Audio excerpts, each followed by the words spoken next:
Morning student, नमस्कार। आज इस वीडियो के माध्यम से हम बीएससी पार्ट फर्स्ट के पेपर सेकंड माइक्रोबायोलॉजी, माइकोलॉजी और प्लांट पैथोलॉजी, जिसका पेपर का जो नाम है, उसके एक टॉपिक बैक्टीरिया के बारे में अध्ययन कर रहे थे हम। इससे पहले वाले वीडियो में हमने बैक्टीरिया पार्ट फर्स्ट नाम से एक बनाया था। अब ये पार्ट सेकंड है और इस पार्ट सेकंड के अंतर्गत हम कुछ 3-4 चीज़ों के बारे में अध्ययन करेंगे। वो कौन कौन सी चीज़ें हैं? एक तो है बैक्टीरियल सेल्स की संरचना, यानी स्ट्रक्चर ऑफ बैक्टीरियल सेल्स। दूसरा है ग्राम स्टेनिंग टेक्निक और तीसरा है ग्राम पॉजिटिव और ग्राम नेगेटिव बैक्टीरिया में अंतर। और चौथा है न्यूट्रिशन इन बैक्टीरिया, बैक्टीरिया में होने वाला पोषण। तो आज इन चारों चीज़ों के बारे में हम इस वीडियो के माध्यम से विस्तृत रूप से अध्ययन करेंगे। तो चलिए आज शुरुआत करते हैं structure of bacterial cells. Bacterial cells की संरचना से हम शुरुआत करते हैं।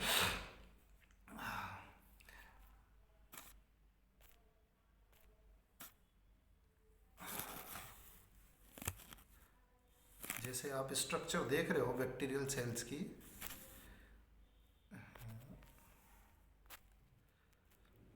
स्ट्रक्चर ऑफ बैक्टीरियल सेल्स का डायग्राम आपको दिख ही रहा है।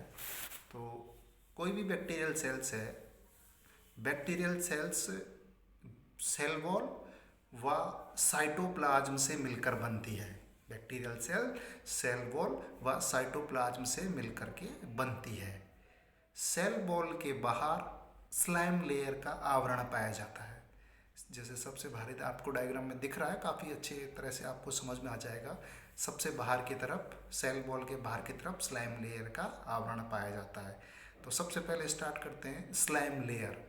स्लाइम लेयर क्या होता है कि सेल वॉल के बाहर जिलेटिनस लेयर्स के रूप में पाई जाती है।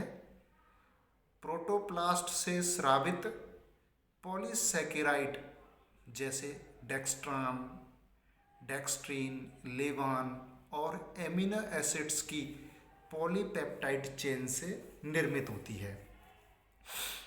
जब आवरण केवल पॉलीसैकेराइड से निर्मित होता है तब इसे स्लाइम लेयर कहते हैं। याद रखें, ओनली पॉलीसैकेराइड है तब उसे स्लाइम लेयर। और यदि स्लाइम लेयर में नाइट्रोजिनस पदार्थ जैसे कि अमीनो एसिड्स इत्यादि पदार्थ भी उपस्थित हों तब इस दृढ़ परतनुमा को कैप्सूल्स कहा जाता है। आपके समझ में आ गया? Slime layer plus nitrogenous material is equal to capsules. Slime layer व कैप्सूल्स ये दोनों क्या करते हैं? बैक्टीरिया को एंटीबॉडीज, डेसिकेशन इत्यादि से रक्षा करते हैं। एंटीबॉडीज से रक्षा करेंगे और इसकी शुष्कन डेसिकेशन से इसकी रक्षा करेंगे। तो ये ऑल अबाउट हुआ स्लाइम लेयर के बारे में। अगली है सेल वॉल। सेल वॉल दृढ़ व कोशिका के कुल शुष्क भार का 10 से 40% भाग बनाता है। सेल वॉल पेप्टिडोग्लाइकन्स अथवा म्यूकोपेप्टाइड की बनी होती है। पेप्टिडोग्लाइकन्स में क्या क्या होंगे? Acetoglucosamine, acetyl muramic acid, polysaccharides, amino acids, lipids etcetera, ये सब पेप्टिडोग्लाइकन्स के अंतर्गत आते हैं।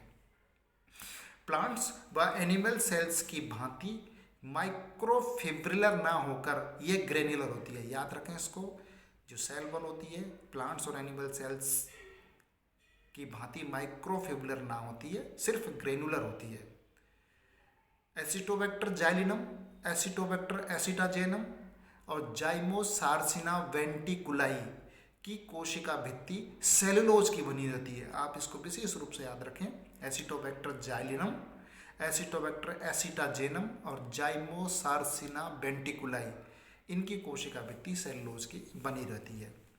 ये ऑल अबाउट हुआ सेल वॉल के बारे में। Number 3, protoplasm. प्रोटोप्लाज्म यानी प्रोटीन, कार्बोहाइड्रेट, खनिज पदार्थ, न्यूक्लिक एसिड व पानी का मिश्रण होता है। वोल्यूटिन्स, ग्लाइकोजन्स, लिपिड्स और प्रोटीन जैसे अजैव पदार्थ इसमें पाए जाते हैं। स्ट्रीमिंग ऑफ प्रोटोप्लाज्म इसमें नहीं पाया जाता है। इसमें वैक्यूल्स का नितांत अभाव होता है। राइबोसोम 70S प्रकार के होते हैं। Mitochondria, endoplasmic reticulum, Golgi apparatus, centrosome इत्यादि का इसमें अभाव होता है। ये 3 चीजें हुई। नंबर 4, न्यूक्लियोइड अथवा क्रोमेटिन बॉडी। बैक्टीरियल सेल्स में ट्रू न्यूक्लियस का अभाव होता है। जेनेटिक मटेरियल डीएनए बिखरे तंतुओं के रूप में पाया जाता है। हिस्टोन प्रोटीन एब्सेंट होती है। नंबर 5, मीजोसोम्स। ग्राम पॉजिटिव बैक्टीरिया में प्लाज्मा मेम्ब्रेन इनफोल्डेड होकर मीजोसोम्स का निर्माण करती है। माइटोकॉन्ड्रिया के अभाव के कारण जो कार्य माइटोकॉन्ड्रिया के होते हैं वही कार्य मीजोसोम्स के द्वारा संपन्न किए जाते हैं। सेल वॉल फॉर्मेशन, कोशिका बाह्य पदार्थों के स्रावण में भी ये सहायक होता है। नंबर 6, पिलाई अथवा फिम्ब्री यानी रोम अथवा फिम्ब्री। मोटाइल यानी चल और नॉन मोटाइल यानी अचल दोनों बैक्टीरिया पर ये पाए जाते हैं। मुख्य मेनली ग्राम नेगेटिव बैक्टीरिया में ये मुख्य रूप से पाए जाते हैं। कंजुगेशन के समय एक कोशिका से दूसरी कोशिका को चिपकाने में ये पिलाई अथवा फिम्ब्री मदद करते हैं, इसलिए इनको सेक्स पिलाई भी कहा जाता है। नंबर 7, प्लाज्मिड और एपिसोम। 1952 में लेडरबर्ग ने प्लाज्मिड की खोज की थी। प्लाज्मिड को हम इस तरह से कह सकते हैं कि extra chromosomal hereditary determiners. Extra chromosomal hereditary determiners. Plasmid circular shape के होते हैं। डबल स्ट्रैंडेड डीएनए से बनी रचना होती है और जो मुख्य रूप से डीएनए से पृथक ही रहता है। यानी ये प्लाज्मिड है, मुख्य डीएनए से अलग ही रहता है। प्लाज्मिड अपनी सेल्फ रेप्लिकेशन करने में सक्षम होते हैं, इसीलिए इन्हें कंजुगेशन फैक्टर अथवा सेक्स फैक्टर भी कहा जाता है। और वे प्लाज्मिड जो मुख्य गुणसूत्र का भाग भी बन सकते हैं उनको एपिसोम कहा जाता है। एपिसोम कोशिका के डीएनए से जुड़ सकता है परंतु प्लाज्मिड अलग ही रहता है। याद रखें, प्लाज्मिड हमेशा अलग ही रहेगा जबकि एपिसोम उसका पार्ट बन सकता है। और नंबर 8, फ्लैजिला जो सबसे बाहर दिखाई दे रही है। फ्लैजिला हमेशा मोटाइल बैक्टीरिया में पाई जाती है। ये 4 से 5 नैनोमीटर तक लंबी होती है।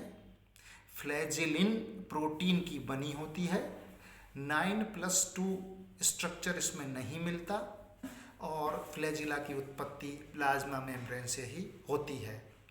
ये हुआ all about of bacterial cell, bacterial cells की स्ट्रक्चर और उसकी संरचना। अब हम आगे पढ़ते हैं ग्राम स्टेनिंग टेक्निक। बहुत इंपॉर्टेंट है और ये थ्योरी और प्रैक्टिकल दोनों में ही काम में आता है। ग्राम स्टेनिंग टेक्निक। ग्राम स्टेनिंग टेक्निक में सब क्या करते हैं हम, सबसे पहले एक साफ स्लाइड लेते हैं और साफ स्लाइड में बैक्टीरिया का पतला स्मीयर रखते हैं। जैसे एक स्लाइड ली, स्लाइड पर भी एक साइड में हमने दही रख दिया जो कि एक बैक्टीरिया का पतला स्मीयर बन गया, दही रख दिया और उसको दूसरी स्लाइड के माध्यम से उसको पूरी स्लाइड पर फैला देते हैं। तो एक जो गंदी सी परत बनी है दही की, एक परत जो बनी है उसको बोलते हैं बैक्टीरिया का पतला स्मीयर। यानी इस तरह से बैक्टीरिया का पतला स्मीयर बना लिया जाता है पहले चरण में। उसके बाद क्या करते हैं, जो पतला स्मीयर बना हुआ है उसको हवा अथवा लैंप पे ऊपर सुखा लिया जाता है। यानी कुछ देर धूप पर उसको हवा में रख लेंगे अथवा लैंप के ऊपर एक बार लगाएंगे और फिर हटा देंगे। तो इस तरह से उसको हम सुखा लेते हैं। उसके बाद उसको हम क्रिस्टल वायलेट के ट्रे में रखते हैं जिसके द्वारा वो क्रिस्टल वायलेट का स्टेन ले ले। इसके बाद कुछ 30 सेकंड के पश्चात उस स्लाइड का पानी में हम उसको धो लेते हैं। धोने के बाद स्लाइड के ऊपर आयोडीन की कुछ बूंदें डालते हैं और लगभग 20 सेकंड के पश्चात स्लाइड को हम पुनः पानी से धोते हैं और धोने के बाद स्लाइड को 90% एथिल अल्कोहल से धोया जाता है।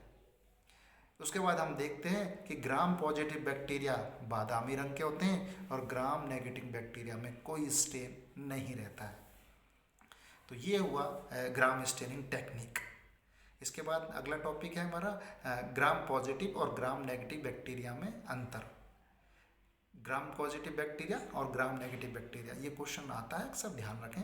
तो जो ग्राम पॉजिटिव बैक्टीरिया है उसकी जो कोशिका भित्ति है वो होमोजीनस व मोटी होती है, यानी 150 से 200 एंगस्ट्रॉम तक, जबकि ग्राम नेगेटिव बैक्टीरिया की जो कोशिका भित्ति है वो 3 परतों की बनी होती है और अपेक्षाकृत पतली होती है, यानी 75 से 120 एंगस्ट्रॉम तक इसकी थिकनेस होती है। नंबर 2 अंतर, रासायनिक संगठन लगभग 80% म्यूकोपेप्टाइड और शेष पॉलीसैकेराइड्स होता है, जबकि ग्राम नेगेटिव बैक्टीरिया में लाइपोप्रोटीन प्लस लिपिड पॉलीसैकेराइड्स होता है लगभग 80% और म्यूकोपेप्टाइड सिर्फ 3 से 12% तक ही होता है। नंबर 3 अंतर, teichoic acid gram positive bacteria में मिलेगा, याद रखना टिकोइक एसिड मिलेगा, जबकि ग्राम नेगेटिव में टिकोइक एसिड नहीं मिलेगा। ग्राम पॉजिटिव बैक्टीरिया में लिपिड्स एब्सेंट होते हैं, जबकि ग्राम नेगेटिव में लिपिड्स प्रेजेंट होते हैं। ग्राम पॉजिटिव बैक्टीरिया में एमिनो एसिड्स कम प्रकार के पाए जाते हैं, जबकि ग्राम नेगेटिव बैक्टीरिया में अधिक प्रकार के एमिनो एसिड्स पाए जाते हैं। ग्राम पॉजिटिव बैक्टीरिया एंटीबायोटिक्स के प्रति कम प्रतिरोधी होते हैं और ग्राम नेगेटिव बैक्टीरिया एंटीबायोटिक्स के प्रति अधिक प्रतिरोधी होते हैं। ग्राम पॉजिटिव बैक्टीरिया का जो पीएच है लगभग 2.5 से 4 तक होता है, जबकि ग्राम नेगेटिव का 4.5 से 5.5 के मध्य रहता है। और लास्ट अंतर होता है, ग्राम पॉजिटिव बैक्टीरिया में म्यूकोपेप्टाइड की अधिकता के कारण ये कोशिका भित्ति अधिक दृढ़ होती है, जबकि ग्राम नेगेटिव बैक्टीरिया में लिपिड और पॉलीसैकेराइड की अधिकता के कारण ये लचीली होती है। तो ये हुआ ग्राम पॉजिटिव और ग्राम नेगेटिव बैक्टीरिया में अंतर।